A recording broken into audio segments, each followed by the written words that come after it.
श्री रामचंद्र कृपालु भज मन हरन भव भय दारुण नव कुंज लोचन कंज मुख कर कंज पद कंजारुण कंदर्प अगणित अमित शवि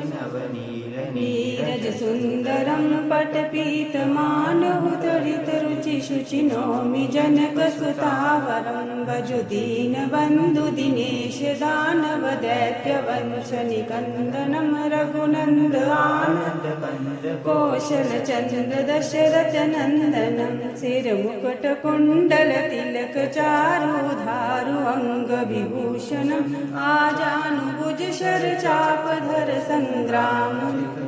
दूषणम इति वदति तुलसीदास भोला शेष मुनि मनरंजनम मम हृदय कंज निवास गुरु कामादि खल दल गंजन मन जाहि राचो मिलहि सोबर सहज